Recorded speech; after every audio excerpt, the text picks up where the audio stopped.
Hello guys, welcome to my new blog. I hope आप सभी लोग ठीक होंगे। तो चलिए बिना वक्त गवाए वीडियो की स्टार्टिंग करते हैं। जैसा कि लास्ट वीडियो में मैंने आपको बताया था, डॉक्टर ने मुझे एसएचजी का शॉट दे दिया था और एसएचजी का शॉट देने के नेक्स्ट डे मुझे डॉक्टर ने कहा था कि आपको पटेल नगर में जाना है और पटेल नगर में आपका एग रिट्रीवल का प्रोसेस होगा। तो चलिए स्टार्ट करते हैं। इस वीडियो में मैं आपको बताऊंगी कि कैसे मेरा एग रिट्रीवल का प्रोसेस हुआ और कैसा मुझको फील हुआ, क्या हमने सावधानियां बरती।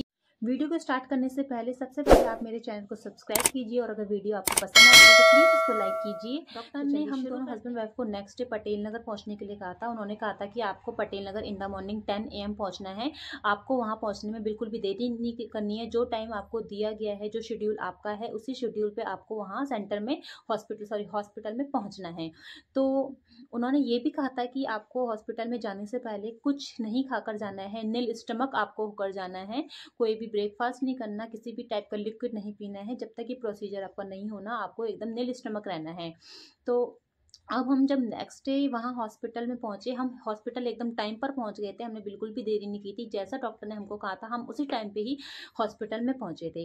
हॉस्पिटल पहुंचने के बाद हमें एक रूम में भेज दिया गया और उस रूम में पहुंचकर हमने देखा कि हम जैसे बहुत से लोग वहाँ पे आ रखे हैं और उस दिन उनका भी एग रिट्रीवल होना है। तो हम वहाँ पे 8 या 10 कपल के अराउंड होंगे। तो उसमें हम वहाँ पर बैठकर वेट करने लगे कि कब हमारा प्रोसीजर शुरू होगा।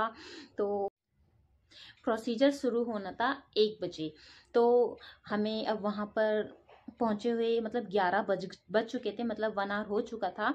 उसके बाद वहाँ पे हमें मतलब वहाँ की जो यूनिफॉर्म होती है वो यूनिफॉर्म मुझे दे दी गई और मुझे बोला गया कि आप अपनी यूनिफॉर्म चेंज कर लीजिए। अब हम सभी लोग जो भी वहाँ पे थे, हम फीमेल्स थी, सबने अपनी यूनिफॉर्म चेंज करके और जो वहाँ की यूनिफॉर्म होती है वहाँ की यूनिफॉर्म हमने पहन ली। उसके बाद फिर हमें फिर दूसरे रूम में लेके गए और वहाँ पे फिर हमको वेट करने के लिए कहा गया।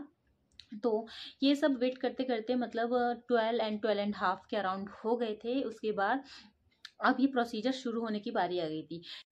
मेरे से पहले 3-4 लेडीज़ का नंबर था और जब फर्स्ट लेडीज़ गई और 15 या 20 मिनट के अंदर जो ये प्रोसीजर डन हो गया था, उसके बाद आई फिर सेकंड लेडीज़, फिर थर्ड लेडीज़, फिर थर्ड के बाद जो फोर्थ नंबर था वो मेरा था। जब फाइनली मेरा नंबर आ गया, मुझे बहुत मतलब नर्वस फील हो रहा था कि ये प्रोसीजर कैसे होगा, कहीं उसमें पेन तो नहीं होगा या पेन लेस होगा, कुछ पता नहीं था। तो फाइनली जब मैं ओटी के रूम में गई तो वहाँ पे मैंने देखा 6-7 डॉक्टर्स अवेलेबल थे, जिसमें कुछ फीमेल डॉक्टर भी थे और कुछ मेल डॉक्टर भी थे। जो मेल डॉक्टर को देख के थोड़ी मैं नर्वस फील हो गई कि ये मेरा प्रोसीजर करेंगे, बट कोई बात नहीं, मेल डॉक्टर्स भी प्रोसीजर करते हैं ये। तो उसके बाद डॉक्टर ने मुझे कहा कि आपको बिल्कुल भी नर्वस फील नहीं करना है, आप बिल्कुल भी इस प्रोसीजर, जब ये प्रोसीजर होगा तो बिल्कुल भी पैनिक मत होना। आपको इस प्रोसीजर को करने से पहले एनेस्थीसिया दिया जाएगा। तो मुझे अभी तक पता नहीं था कि ये जो प्रोसीजर होता है वो एनेस्थीसिया में होता है, बट जब उन्होंने बता दिया तो मैंने बहुत रिलैक्स फील करा कि चलो ये प्रोसीजर जो है एनेस्थीसिया में होगा तो मुझे पेन का पता नहीं चलेगा। तो अब मुझे उन्होंने लेटने के लिए कह दिया था, लेटने के लिए कह दिया। उसके बाद उन्होंने मुझे एक इंजेक्शन दिया, मतलब वो एनेस्थीसिया था। और एनेस्थीसिया जब उन्होंने मुझे दे दिया था, उसके बाद वो मुझसे कुछ क्वेश्चन पूछ रहे थे अबाउट माय हस्बैंड, कि आपके हस्बैंड कहाँ जॉब करते हैं, कितनी एज है उनकी, तो इस टाइप के क्वेश्चन वो पूछ रहे थे। बट मैं मन में सोच रही थी कि ये ऐसे क्वेश्चन मुझसे क्यों पूछ रहे हैं, बट उसका भी एक रीज़न था।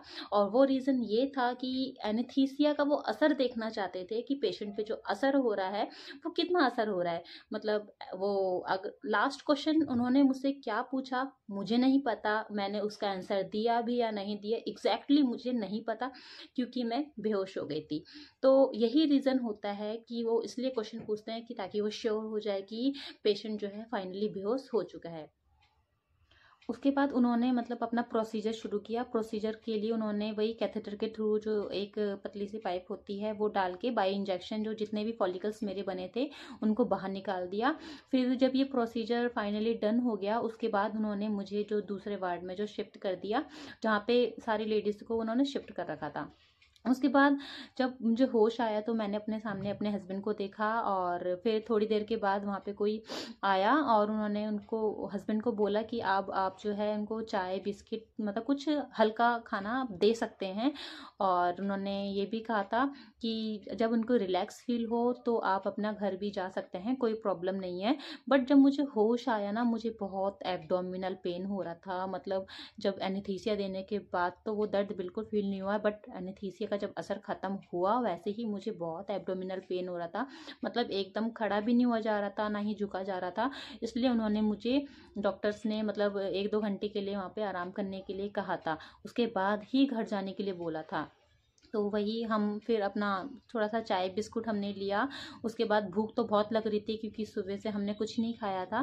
बट डॉक्टर्स ने मना किया था कि अभी एकदम से हम बाहरी सामान नहीं खा सकते हैं, और चाय बिस्किट ही आप ले सकते हैं। हो सकता है आप फ्रूटी भी ले सकते हैं, मतलब लिक्विड में कुछ ले सकते हैं, बट आपको भारी फूड अभी हम अलाउ नहीं करेंगे। फिर जैसे जैसे मेरा पेन मतलब कम होता हुआ लगा कि अब मेरा पेन जो है कम होता जा रहा है, फिर मैंने वहाँ पे डॉक्टर को बताया कि अब हम घर जा सकते हैं क्योंकि मेरा पेन अब मुझे बहुत कम फील हो रहा है। तो डॉक्टर ने हमको अलाउ कर दिया घर जाने के लिए और बोला कि ठीक है अब आप घर जा सकते हैं, और 5 दिन बाद आपको अपने सेंटर में जाके अपने मतलब जो एग्स आपके जिस क्वालिटी के बने हैं उस क्वालिटी के बारे में आपको अपने सेंटर में जाके पता करना है। 5 दिन के बाद मुझे सेंटर में जाने के लिए कहा था कि 5 दिन के बाद ही आपको सेंटर में जाना है। तो अब हमने इतने दिन वेट करा, और जब हम 5 दिन के बाद अपने सेंटर में गए, वहाँ पे डॉक्टर से मिले, तो डॉक्टर ने हमको मतलब हमारे एम्ब्रॉयज़ के बारे में बताया कि किस क्वालिटी के आपके और किस ग्रेड के आपके एम्ब्रॉयज़ बने हैं। तो गाइस मेरे टोटल जो एक्स बने थे वो थे 20। देखिए मैं आपको फाइल में भी दिखा देती हूँ। 20 मेरे एक्स बने थे। मैच्योर थे वो 12 थे, और जो एम्ब्रॉय फॉर्म्ड हुए थे मतलब जो एम्ब्रॉय की फॉर्म तक गए थे वो 4 थे। तो मतलब 4 एम्ब्रॉयज जो थे वो मेरे बने थे। बट डॉक्टर ने मुझे जब मैं गई थी तो सेंटर में बोला था कि आपके 5 एम्ब्रॉयज बने हैं। बट एक जो एम्ब्रॉय है वो आपका मतलब उस स्टेज तक नहीं गया है जिस स्टेज तक बाकी के जा चुके हैं। तो एक दिन बाद आप आके कंफर्म कर लीजिएगा कि वो भी उसी स्टेज तक पहुंचा है या नहीं। फिर हम जब नेक्स्ट डे फिर से अपने सेंटर पे गए तो डॉक्टर ने हमको बोला कि जो एक और आपका जो 5वां एम्ब्रॉय था वो फॉर्म अच्छे से नहीं हुआ है। तो अब जो आपके जो फ्रिज हमने कर दिए हैं वो 4th एम्ब्रॉय हमने आपके फ्रिज कर दिए हैं। मतलब अब आपके टोटल 4 एम्ब्रॉयज हैं। तो अब हम आपके जब ट्रांसफ़र आपका होगा तो एक बार फर्स्ट साइकिल में हम आपके 2 एम्ब्रॉयज़ को आपके अंदर डाल देंगे। अब हमने बाकी के 2 एम्ब्रॉयज़ को जो है फ्रिज करवा दिया था, और अब हम वेट कर रहे थे अपने एम्ब्रॉय ट्रांसफ़र होने का। तो एम्ब्रॉय ट्रांसफ़र के लिए डॉक्टर ने हमको पीरियड्स के कुछ दिन बाद आने के लिए कहा था, और जब पीरियड्स हमारे मेरे ख़त्म हो गए थे तो डॉक्टर ने मतलब जो इंट्रोमेट्रियम लाइनिंग होती है वो चेक करनी शुरू कर दी थी। जो मेरी इंट्रोमेट्रियम लाइनिंग पहुंची थी वो थी 9.5 mm। तो इस स्टेज पे डॉक्टर ने मुझे बोल दिया था कि अब आपका मतलब हम ट्रांसफ़र कर सकते हैं। तो उन्होंने मुझे ट्रांसफ़र की ना एक डेट दे दी थी कि इस दिन आपका जो है एग ट्रांसफ़र होगा। बट उसमें एक बहुत बड़ा पोपट हो गया था। पोपट ये हो गया था कि जब मेरा ट्रांसफ़र होना था उस महीने लग गया था लॉकडाउन। लॉकडाउन में फिर किसी भी मतलब मेरा ही क्या, मेरे अलावा जिस जिसका भी ट्रांसफ़र होना था सबका वो ट्रांसफ़र जो है कैंसिल हो गया था कि लॉकडाउन में अब ये ट्रांसफ़र नहीं होगा, क्योंकि जो सारे सेंटर्स होते हैं वो बंद हो गए थे, क्योंकि वहाँ सेंटर में बहुत भीड़ होती है। तो इस वजह से हॉस्पिटल वगैरह सब बंद कर दिए थे। अब हम बहुत ज़्यादा टेंशन में आ गई थी कि ये क्या हो गया।